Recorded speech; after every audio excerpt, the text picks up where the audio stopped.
guys, I'm gonna try to do this quickly before Eddie gets home because I always feel like he's gonna make fun of me if I make videos while he's here. So I'm gonna do like a water part 2 because I didn't get to talk about as much as I wanted and I had no plan, so I was just rambling. We have notes this time. So the first watering thing is you never want to water at night. You only want to water like in the morning or at least enough time where it's not super wet when it's dark outside, because if it's cold and then you water them or you mist your plant a lot and it's really wet, it's just gonna get like, it makes it way easier for you to get fungus, for you to get gnats, and you just don't want to do it. So don't water your plants at nighttime, especially if they're outside plants, because it gets colder outside than it does inside. The different types of water. You can use distilled water, which some people say that's the only water that you should use, but I use tap water, and none of my plants care. They've never complained.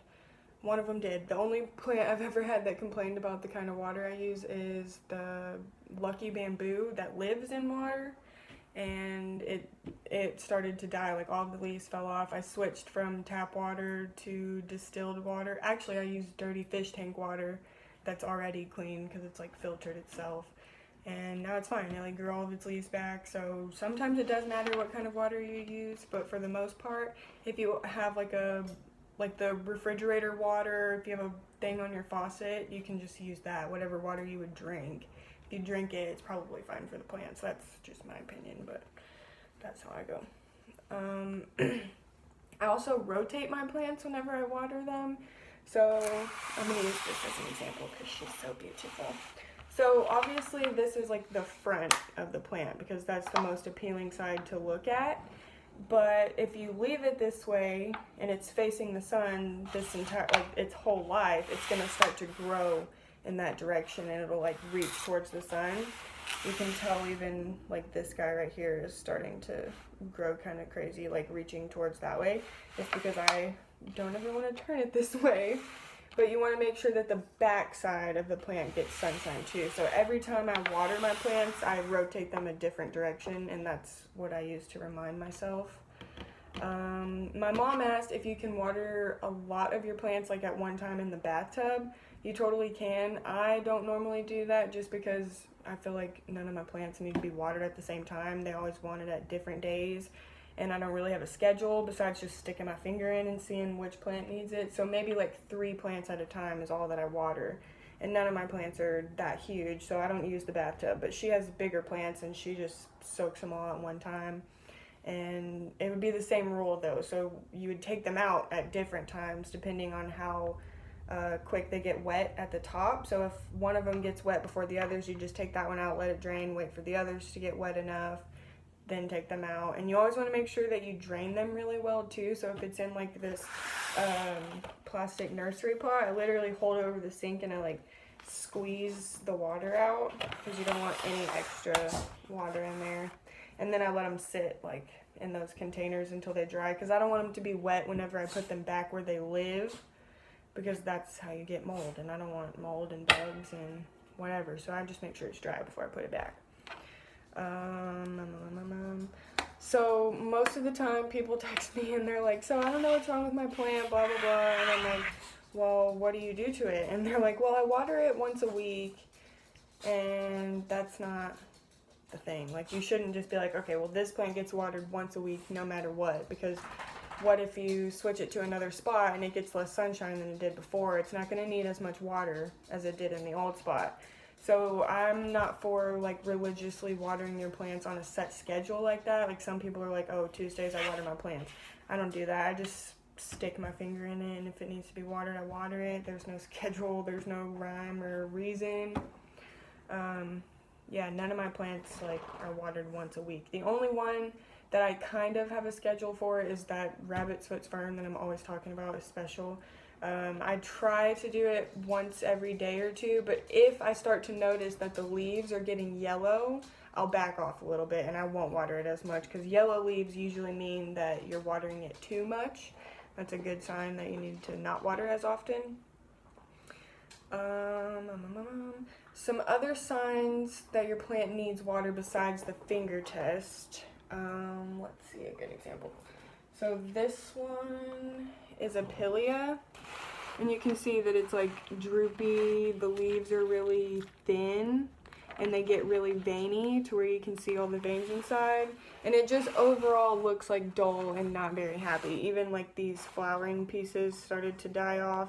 It just meant that I let it dry out too much. It just wants water. And probably as soon as I water it, it'll perk right back up. It was also in my room and it didn't get enough sunshine in there, I think. So I think it'll be happier. It's in the window now. It should be fine.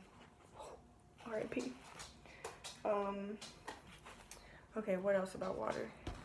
When do you actually water your succulents, I guess? Because at first I was like, okay, well, I'll water it like once every 2 months. Like, that has to be fine. That's long enough time. No, it wasn't. I watered them. They started to die. One of them got root rot. I literally watered it one time the whole time I had it, and it was too much. It got upset, and I had to pluck all the leaves off and propagate them. So my succulents, I only water when they tell me that they need to be watered.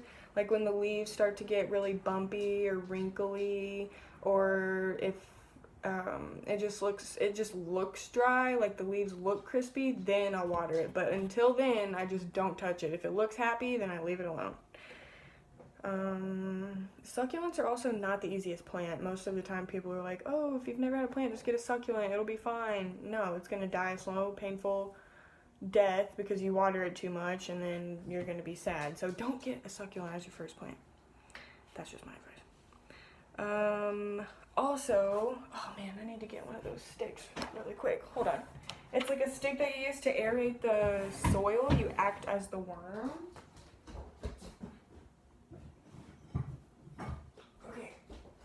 So I bought a bunch of these from Walmart. They're just like bamboo skewers. It was probably $2 for a pack of 50 of them, and I still have most of them left. So every time I water my plant, I also take these guys. Well, I should use a smaller plant as my example. But I take these guys and just like stick them in and out of the soil. And it's called aerating the soil. It's so fancy, but you literally just like up and down, just like a few different spots, just all around. I've also noticed that if you do this, my plant soaks up water a lot faster and easier that way. But you want to be careful that you're not like stabbing into the root balls that are in there, because some plants don't like that and they'll get mad if you're just in there like stabbing at their root ball in there. I'm trying to think, like the ZZ plants I think have root balls like that. So, but I mean, like if you feel resistance, then don't go any deeper, but it should be fine. You can just stick it straight through. Yeah, and it helps make sure that the water gets in there thoroughly. It gets air to the roots. My plants started doing much better once I got a thing and started actually aerating the soil, especially the plants that you water from the top, because you'll notice when you water them, like there's just like this big thing of water that just sits there and it's not really soaking through. But if you take one of these sticks and you poke holes all around it and then you water it, the water will just go straight through. Also, when you're watering from the top, most people think like, okay, as soon as I see dribbles coming from the bottom, I should stop watering it. But I usually let it go for a few seconds at least. Like I want it to really pour out of the bottom, because you want to make sure that it's actually soaking up that water that you're putting in it, and it's not just running through and it's not having a chance to really like soak it up.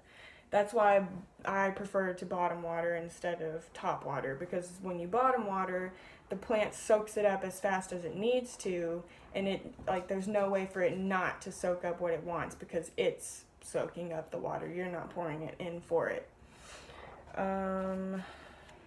So when you bottom water, I feel like it's kind of hard to tell exactly how much water to pour in here at first.